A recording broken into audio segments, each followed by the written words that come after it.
Hi, welcome back to my channel. I am about almost 2 weeks post-op from my total thyroidectomy with a bilateral lateral neck dissection. I just wanted to give you some updates on how I've been feeling, what it's been like adjusting to medication, any sort of problems I've had.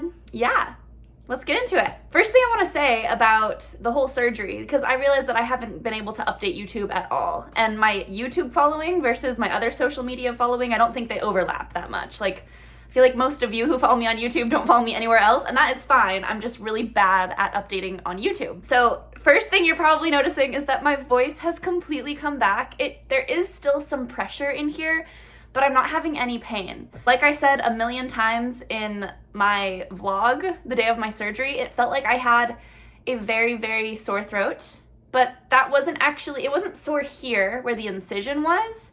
It was sore like when I was swallowing, and I think that was from the intubation. And honestly, I probably had a more sore throat than the average person who gets intubated because I actually had to be re-intubated during my surgery. They used a tube that was too small and they found it in my mouth like halfway through surgery. And they had to kind of emergently get together and get a different size and put it back down my throat. So I woke up with a lot, you could probably see it in that vlog, a lot of like bruising around my mouth. I ended up getting a bunch of canker sores just from where I'm guessing maybe my lip hit my tooth or something. It looked like I had been punched in the face. That is technically a complication. So, you know, people will say, oh yeah, surgery went well, no complications. Mine technically did have a complication, which I wasn't expecting, but I was completely asleep for it. And the CRNA who had made the call to use the smaller tube on me apologized, was super nice, super professional. And I think that he probably learned a lot from that. My mom's husband is also a CRNA, and he was telling me that he thinks maybe this CRNA, who's a little bit newer, just wanted to use the smallest tube he could so that when I woke up I'd have like no pain, which would be special. He thought maybe he was trying to like give me VIP treatment because I was a med student, but it just kind of backfired. So I can appreciate that. I'm okay with going with that story. Like, he was just trying to help me out and it didn't work, but hey, I'm okay. He learned from it. I learned from it. I'm never going to use the wrong tube. So yeah, that is good. At the end of the day, I was a good person for that to happen to as well. Like, why not? Why not at this point, right? So I came home from the hospital. I was using Tylenol and ibuprofen for the pain. I was able to eat solid foods. Like, I know I ate that bowl of oatmeal in the hospital, but the next day I was eating like carrots and hummus and dinner with my family. I just had to chew everything up really well. And swallowing feels weird. It does feel kind of tight. And I did have some nights where sleeping was a little bit difficult because I would wake up feeling like there was just too much pressure. But the swelling has like really gone down. I haven't had swelling in a while. The skin glue has all come off. I actually think the scar is gonna fade pretty fast and I'm already starting to miss it. I'm like, no. I like how it looks. I think it's so cute. Adjusting to taking the medicine has been going well. I think that my parathyroid glands are intact. They should be angry right now, but I have not had any hypocalcemia symptoms at all. To be fair, I've been taking my Synthroid, or my fake thyroid hormone that I have to take now orally every day. It's called Synthroid or levothyroxine. So I set an alarm for super early in the morning and I take that because you need to take it on an empty stomach. And then I like to wait about 4 hours before I have anything with calcium or vitamin D in it, because apparently calcium makes you not absorb thyroid hormone as well as you could. So that's what I do. I take my levothyroxine at like 3 or 4 or 5 a.m. and then I wake up, and if I'm hungry or if I really feel like having coffee or something before those 4 hours, I'll just have my black coffee, which is how I drink it anyways.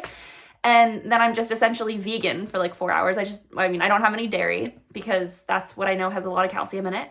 But for the most part, I just like wait until 4 hours after and then I start eating, and that way I don't even have to think about it. Another fun thing I didn't know is that the calcium that they give you to have is Tums. You just eat Tums. So I have to have 3 Tums a day, my vitamin D once a day. And that's about it. I have been living my regular life, minus I can't exercise still. Today is December 18th. I'm allowed to start running on December 20th. And then the other thing I'm not supposed to do is yell or sing. So I'm trying not to do that, but you can hear I project my voice a lot, so I try and rest it most of the time, but I'm excited making this video for you, so I'm talking a little bit louder than I normally do. Been able to study. I think that's mostly because I haven't, like, I didn't keep taking like all the crazy pain medications that like mess with your head, so I've been able to read and study. I'm actually in California right now. My school's in New Jersey, but I'm from California, so I came here for the holidays, so I'm staying with my dad, and I'm gonna get to see some of my friends from California, which is really nice. The next steps for my treatment are going to be the radioactive iodine. So when I get back from California in January, I need to do blood work, and they're gonna see how my thyroid hormone levels are, see like how the dose is working for me. I think it's going great because I haven't noticed any, I mean, it's been only 2 weeks, but I haven't noticed any hyperthyroid or hypothyroid symptoms. I feel completely normal. I think I'm supposed to feel worse than I do, but I just don't, and I don't know why. I don't know why, but I feel okay. I'll come back, get blood work done. We're gonna see how my calcium is, how my vitamin D is, how my thyroid hormone levels are, and then I will also start planning with my endocrinologist what to do about the radioactive iodine, because that is something, that's gonna be a whole other thing where you can't eat iodine for a while, and I won't be able to take the thyroid hormone, and that scares me because I don't like the idea of just like losing my basal metabolic rate. That kind of scares me because I can be kind of finicky about my weight, so I'm a little nervous about that, but I'm just gonna be open and honest about that with the doctors, and I'm sure we will figure it out. I also just wanted to say that I've been loving all the sweet messages that I've gotten from you guys on Instagram and the comments, and those of you who have seen me on the news and everything, because I have been doing some interviews. I just really appreciate all of your support. And for those of you who are saying that I'm being way too positive about this and that you don't believe me at all, I really don't know what to say. This is my personality, and I like to enjoy things, and so if I have to have cancer, I'm going to do my best to enjoy the things that I can while I have the cancer. And that's just how I feel. That is all. All right, have a great rest of your day. I'll see you next time.